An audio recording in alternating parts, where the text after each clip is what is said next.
Olá, seja muito bem-vindo ao canal Palavra Proferida, um recanto abençoado por Deus. É muito bom ter você aqui conosco. Desejamos que você se sinta bem entre nós e ao mesmo tempo seja edificado com conhecimento e sabedoria. Se você não é inscrito nesse canal, já se inscreve e ativa o sininho para ficar por dentro das próximas novidades. E não esqueça de deixar o seu like para nos motivar a continuar te servindo com excelência. Deus abençoe você e sua família e tenha uma boa leitura. Neste audiobook, A Procura de Deus, você terá a oportunidade de conhecer melhor a pessoa de Deus. Na Bíblia conhecemos a história de várias pessoas que dedicaram sua vida para buscar o Senhor e conhecer mais a seu respeito. Nos dias de hoje, porém, os cristãos, apesar de servirem a Deus e seu reino, não procuram conhecê-lo no mais íntimo, secreto e profundo. Conhecer a igreja e estar nela não significa conhecer a Deus e estar nele. O corpo de Cristo é só uma parte. É necessário procurar seus pensamentos, sua palavra, seu coração, sua vontade, seu ser e quem ele é. Conheçamos e prossigamos em conhecer ao Senhor. Como a alva, a sua vinda é certa. Oséias 6:3. A Procura de Deus, por A.W. Tozer. Introdução. Eis um estudo magistral sobre a alma humana, apresentado por um coração sequioso de comunhão com Deus, ansioso para aprender pelo menos as orlas de seus caminhos, a profundidade do seu amor pelos pecadores e a altura de sua inacessível majestade. E escrito por um atarefado pastor evangélico de Chicago. Quem poderia imaginar Davi escrevendo o Salmo 23 na rua Alsted, ou um místico da era medieval recebendo inspiração em uma minúscula saleta de segundo andar de uma casa de madeira, naquele vasto tabuleiro de ruas intermináveis? Porém, do mesmo modo que o Dr. Frank Masonoff, de Nova York, fala desse paradoxo em seu imortal poema, assim também diz o Sr. Tozer neste livro. Acima dos ruídos da luta cotidiana, ouve-se a voz do Filho do Homem. Meu relacionamento com o autor consiste apenas de breves visitas, de momentos esparsos de comunhão espiritual em sua igreja. Nele descobri um autodidata, um leitor insaciável, dotado de uma notável biblioteca de volumes teológicos e devocionais, e que parece disposto a gastar todo o óleo de sua lâmpada à procura de Deus. Este livro é resultado de muitas horas de meditação e oração. Não é uma coleção de sermões, nem tem relação com a vida da igreja em si, mas é dirigido à alma que tem sede de Deus. Seu conteúdo poderia estar sintetizado na oração de Moisés, mostra-me a tua glória, ou na exclamação de Paulo, ó profundidade da riqueza, tanto da sabedoria, como do conhecimento de Deus. Trata-se, pois, não de uma teologia da mente, mas do coração. Sua profunda introspecção, sua sobriedade de estilo e a amplitude de sua visão são muito agradáveis. O autor faz poucas citações, mas conhece os santos e místicos dos séculos: Agostinho, Nicolau de Cusa, Tomás A. Kempis, von Rigel, Finney, Wesley e muitos outros. Estes 10 capítulos sondam-nos a alma, e as orações contidas em cada um deles são íntimas, e não como as que são feitas publicamente. Senti-me bem perto de Deus ao lê-las. Aqui, pois, está um livro que deve ser lido por pastores, missionários ou qualquer outro cristão verdadeiro. Aborda a profundidade da pessoa de Deus e as riquezas de sua graça. Acima de tudo, caracteriza-se pela ênfase que dá à sinceridade e à humildade. Samuel Zemer. Prefácio. Nesta hora de escuridão quase universal, um brilho animador aparece. Dentro do aprisco do cristianismo conservador pode ser encontrado um número crescente de pessoas cujas vidas religiosas são marcadas por uma fome crescente pelo próprio Deus. Eles estão ansiosos por realidades espirituais e não se desanimarão com palavras, nem se contentarão com interpretações corretas da verdade. Eles estão sedentos de Deus, e não ficarão satisfeitos até que tenham bebido profundamente na fonte da água viva. Este é o único prenúncio real de avivamento que pude detectar em qualquer lugar no horizonte religioso. Pode ser a nuvem do tamanho da mão de um homem que alguns santos aqui e ali têm procurado. Pode resultar na ressurreição da vida de muitas almas e na recaptura daquela maravilha radiante que deve acompanhar a fé em Cristo, aquela maravilha que quase fugiu da Igreja de Deus em nossos dias. Mas essa fome deve ser reconhecida por nossos líderes religiosos. O movimento evangélico atual, figuradamente, colocou o altar e dividiu o sacrifício em partes, mas agora parece satisfeito em contar as pedras e reorganizar as peças sem nunca se importar que não haja um sinal de fogo no alto do Monte Carmelo. Mas Deus seja agradecido por haver alguns que se importam. São aqueles que, embora amem o altar e se deleitem no sacrifício, não conseguem se reconciliar com a contínua ausência do fogo. Eles desejam Deus acima de tudo. Eles estão sedentos de provar por si mesmos a doçura penetrante do amor de Cristo, sobre quem todos os santos profetas escreveram e os salmistas cantaram. Hoje não faltam professores da Bíblia para expor corretamente os princípios das doutrinas de Cristo, mas muitos deles parecem satisfeitos em ensinar os fundamentos da fé ano após ano, estranhamente inconscientes de que não há em seu ministério nenhuma presença manifesta, nem nada em comum em suas vidas pessoais. Eles ministram constantemente aos crentes que sentem em seus seios um desejo que seus ensinamentos simplesmente não satisfazem. Confiam em falar em caridade, mas a falta em nossos púlpitos é real. A terrível frase de Milton se aplica aos nossos dias com a mesma precisão que se aplica aos seus. As ovelhas famintas olham para cima e não são alimentadas. É uma coisa solene, e não um escândalo pequeno no reino, ver os filhos de Deus morrendo de fome enquanto realmente estão sentados à mesa do Pai. A verdade das palavras de Wesley é estabelecida diante de nossos olhos. A ortodoxia, ou opinião correta, é, na melhor das hipóteses, uma parte muito tênue da religião. Seja uma opinião correta de Deus sem amor, ou um temperamento correto para com Ele. Satanás é uma prova disso. Graças às nossas esplêndidas sociedades bíblicas e a outras agências eficazes para a disseminação da palavra, existem hoje muitos milhões de pessoas que mantêm opiniões corretas, provavelmente mais do que nunca na história da Igreja. No entanto, eu me pergunto se houve um tempo em que a verdadeira adoração espiritual estava em declínio.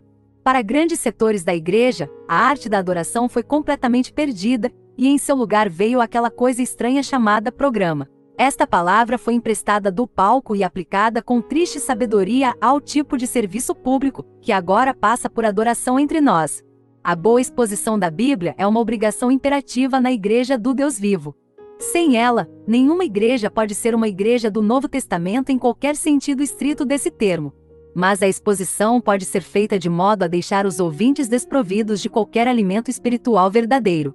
Pois não são meras palavras que nutrem a alma, mas o próprio Deus, e a menos e até que os ouvintes encontrem Deus na experiência pessoal, eles não são melhores por terem ouvido a verdade.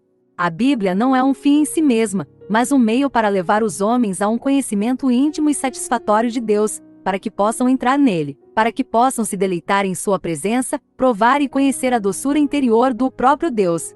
Ele mesmo no âmago e no centro de seus corações. Este livro é uma modesta tentativa de ajudar os filhos famintos de Deus a encontrá-lo.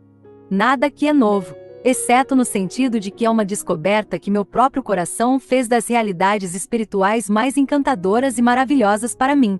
Outros antes de mim foram muito mais longe nestes mistérios sagrados do que eu, mas se meu fogo não é grande, ainda é real, e pode haver aqueles que podem acender sua vela em sua chama. A. W. Tozer. Capítulo 1. Seguindo a Deus de perto.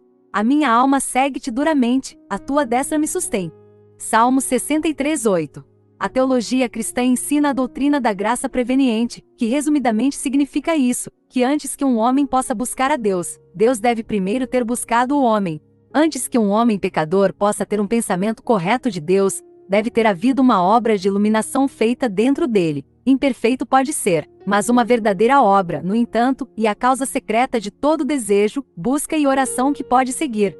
Buscamos a Deus porque, e somente porque Ele primeiro colocou um desejo em nós que nos estimula a buscar. Ninguém pode vir a mim, disse nosso Senhor, a menos que o Pai que me enviou o atraia. E é por essa mesma atração preveniente que Deus tira de nós todo vestígio de crédito pelo ato de vir.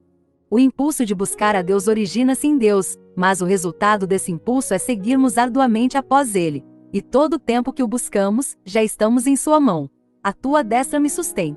Neste sustento divino e seguimento humano não há contradição. Tudo é de Deus, pois como ensina Von Ugel, Deus é sempre a causa primeira. Na prática, porém, isto é, onde a obra anterior de Deus encontra a resposta presente do homem, o homem deve buscar a Deus. De nossa parte deve haver uma participação positiva, para que essa atração divina possa produzir resultados em termos de uma experiência pessoal com Deus. Isso transparece na calorosa linguagem que expressa o sentimento pessoal do salmista, no Salmo 42, como suspira a corça pelas correntes das águas, assim, por ti, ó Deus, suspira a minha alma. A minha alma tem sede de Deus, do Deus vivo. Quando irei e me verei perante a face de Deus? É um apelo que parte do mais profundo da alma, e qualquer coração anelante pode muito bem entendê-lo.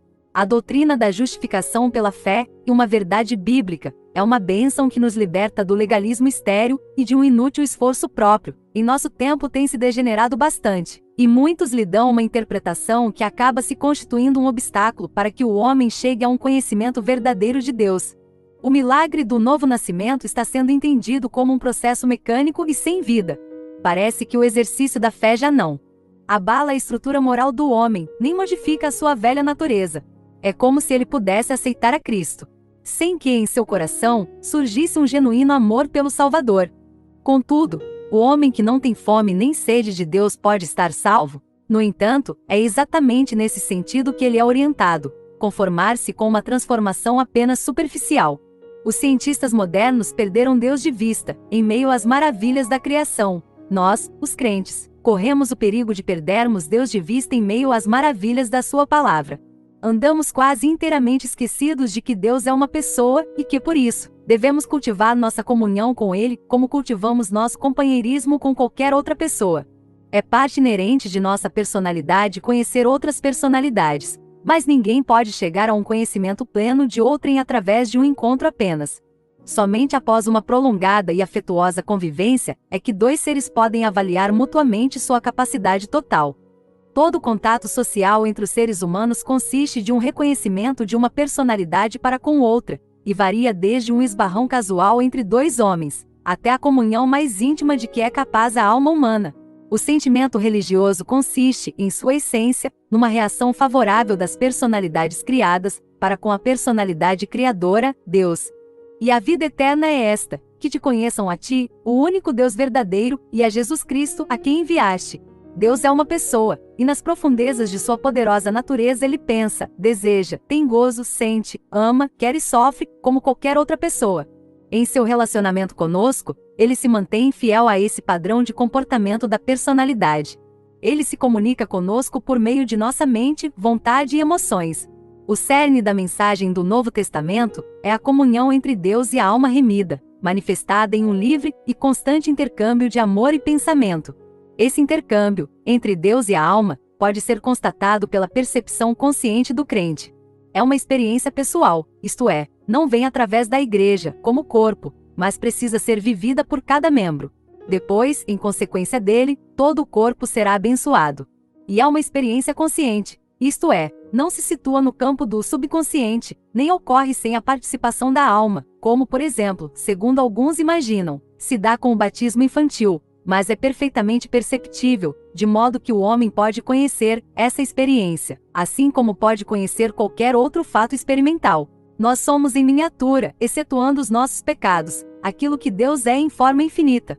Tendo sido feitos à sua imagem, temos em nós a capacidade de conhecê-lo. Enquanto em pecado, falta-nos tão somente o poder. Mas, a partir do momento em que o Espírito nos revivifica, dando-nos uma vida regenerada, todo o nosso ser passa a gozar de afinidade com Deus, mostrando-se exultante e grato.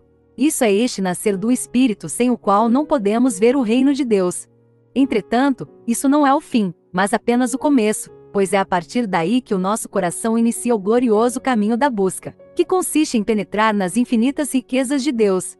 Posso dizer que começamos neste ponto, mas digo também que homem nenhum já chegou ao final dessa exploração, pois os mistérios da Trindade são tão grandes e insondáveis, que não tem limite nem fim. Encontrar-se com o Senhor, e mesmo assim continuar a buscá-lo, é o paradoxo da alma que ama a Deus. É um sentimento desconhecido daqueles que se satisfazem com pouco, mas comprovado na experiência de alguns filhos de Deus que têm o coração abrasado. Se examinarmos a vida de grandes homens e mulheres de Deus do passado, logo sentiremos o calor com que buscavam ao Senhor. Choravam por Ele, oravam, lutavam e buscavam-no dia e noite, a tempo e fora de tempo, e ao encontrá-lo, a comunhão parecia mais doce, após a longa busca. Moisés usou o fato de que conhecia Deus como argumento para conhecê-lo ainda melhor. Agora, pois, achei graça aos teus olhos, rogo-te que me faças saber agora o teu caminho, para que eu te conheça, e ache graça aos teus olhos. Êxodo 33:13. E partindo daí, fez um pedido ainda mais ousado. Rogo-te que me mostres a tua glória. Êxodo 33:18. Deus ficou verdadeiramente alegre com essa demonstração de ardor, e no dia seguinte, chamou Moisés ao monte, e ali, em solene cortejo, fez toda a sua glória passar diante dele. A vida de Davi foi uma contínua ânsia espiritual. Em todos os seus salmos ecoa o clamor de uma alma anelante, seguido pelo brado de regozijo daquele que é atendido. Paulo confessou que a mola mestra de sua vida era o seu intenso desejo de conhecer a Cristo mais e mais. Para o conhecer, Filipenses 3:10, era o objetivo de seu viver, e para alcançar isso, sacrificou todas as outras coisas. Sim, deveras considero tudo como perda, por causa da sublimidade do conhecimento de Cristo Jesus meu Senhor, por amor do qual perdi todas as coisas e as considero como refúgio, para ganhar a Cristo. Filipenses 3:8. Muitos hinos evangélicos revelam este anelo da alma por Deus, embora a pessoa que canta já saiba que o encontrou. Há apenas uma geração, nossos antepassados cantavam um hino que dizia: "Verei e seguirei o seu caminho". Hoje não ouvimos mais entre os cristãos. É uma tragédia que, nesta época de trevas, deixemos só para os pastores e líderes a busca de uma comunhão mais íntima com Deus. Agora, tudo se resume num ato inicial de aceitar a Cristo. A propósito, esta palavra não é encontrada na Bíblia. E daí por diante não se espera que o convertido almeje qualquer outra revelação de Deus para a sua alma. Estamos sendo confundidos por uma lógica espúria que argumenta que, se já encontramos o Senhor, não temos mais necessidade de buscá-lo. Esse conceito nos é apresentado como sendo o mais ortodoxo, e muitos não aceitariam. Hipótese de que um crente instruído na palavra pudesse crer de outra forma. Assim sendo, todas as palavras de testemunho da igreja que significam adoração, busca e louvor, são friamente postas de lado. A doutrina que fala de uma experiência do coração, aceita pelo grande contingente dos santos que possuíam o bom perfume de Cristo hoje, é substituída por uma interpretação superficial das Escrituras, que soaria sem dúvida como muito estranha, para Agostinho, Rutherford ou Brainerd. Em meio a toda essa frieza, existem ainda alguns, alegro-me em reconhecer que jamais se contentarão com essa lógica superficial. Talvez até reconheçam a força do argumento, mas depois saem em lágrimas à procura de algum lugar isolado a fim de orarem. Ó, Deus, mostra-me a tua glória. Querem provar, ver com os olhos do íntimo, quão maravilhoso Deus é. É meu propósito instilar nos leitores um anseio mais profundo pela presença de Deus. É justamente a ausência desse anseio que nos conduz a esse baixo nível espiritual que presenciamos em nossos dias. Uma vida cristã estagnada e infrutífera é resultado da ausência de uma sede maior de comunhão com Deus. A complacência é inimigo mortal do crescimento cristão. Se não existir um desejo profundo de comunhão, não haverá manifestação de Cristo para o seu povo. Ele espera que o procuremos. Infelizmente, no caso de muitos crentes, é em vão que essa espera se prolonga. Cada época tem suas próprias características. Neste exato instante encontramo-nos em um período de grande complexidade religiosa. A simplicidade existente em Cristo raramente se acha entre nós. Em lugar disso, vêem-se apenas programas, métodos, organizações e um mundo de atividades animadas que ocupam tempo e atenção, mas que jamais podem satisfazer a fome da alma. A superficialidade de nossas experiências íntimas, a forma vazia de nossa adoração, e aquela servil imitação do mundo, que caracterizam nossos métodos promocionais, tudo testifica que nós, em nossos dias, conhecemos a Deus apenas imperfeitamente, e que raramente experimentamos a sua paz. Se desejamos encontrar a Deus em meio a todas as exteriorizações religiosas, primeiramente temos que resolver buscá-lo, e daí por diante prosseguir no caminho da simplicidade. Agora, como sempre o fez, Deus revela-se aos pequeninos, e oculta-se daqueles que são sábios e prudentes aos seus próprios olhos. É mister que simplifiquemos nossa maneira de nos aproximar dele. Urde que fiquemos tão somente com o que é essencial, e felizmente bem poucas coisas são essenciais. Devemos deixar de lado todo esforço para impressioná-lo, e ir a Deus com a singeleza de coração da criança. Se agirmos dessa forma, Deus nos responderá sem demora. Não importa o que a igreja e as outras religiões digam. Na realidade, o que precisamos é de Deus mesmo. O hábito condenável de buscar a Deus é o que nos impede de encontrar ao Senhor na plenitude de sua revelação. É no conectivo, e que reside toda a nossa dificuldade. Se omitíssemos esse, e em breve acharíamos o Senhor, e nele encontraríamos aquilo por que intimamente sempre anelamos. Não precisamos temer que, se visarmos tão somente a comunhão com Deus, estejamos limitando nossa vida ou inibindo os impulsos naturais do coração. O oposto é que é verdade. Convém-nos perfeitamente fazer de Deus o nosso tudo, concentrando-nos nele, e sacrificando tudo por causa dele. O autor do estranho e antigo clássico inglês, A Nuvem do Desconhecimento, dá-nos instruções de como conseguir isso. Diz ele: Eleve seu coração a Deus no impulso de amor. Busque a Ele, e não suas bênçãos. Daí por diante, rejeite qualquer pensamento que não esteja relacionado com Deus. E assim não faça nada com sua própria capacidade, nem segundo a sua vontade, mas somente de acordo com Deus. Para Deus, esse é o mais agradável exercício espiritual.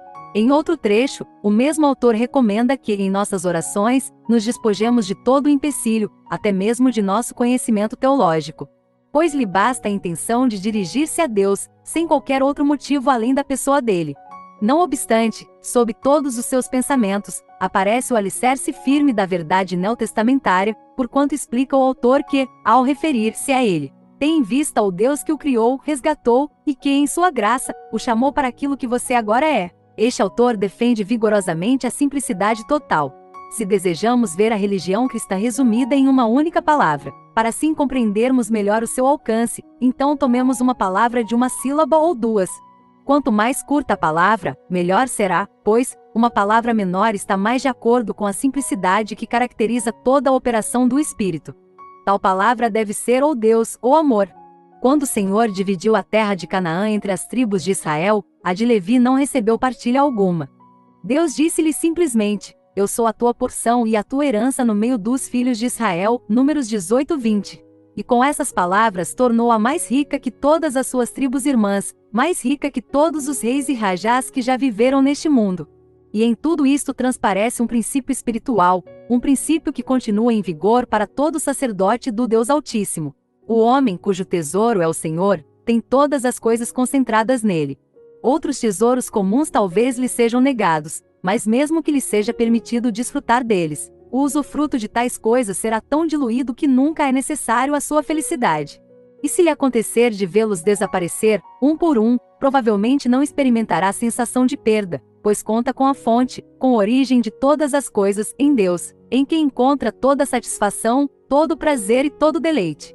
Não se importa com a perda, já que em realidade nada perdeu, e possui tudo em uma pessoa, Deus, de maneira pura, legítima e eterna.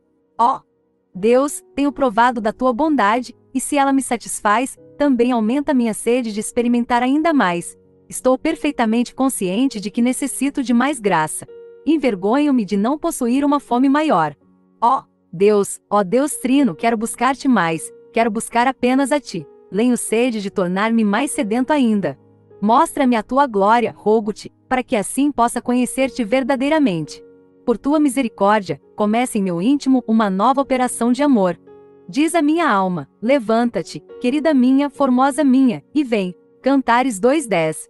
E dá-me graça para me levantar e te seguir, saindo deste vale escuro onde estou vagueando há tanto tempo. Em nome de Jesus. Amém. Deus te abençoe e até o próximo capítulo.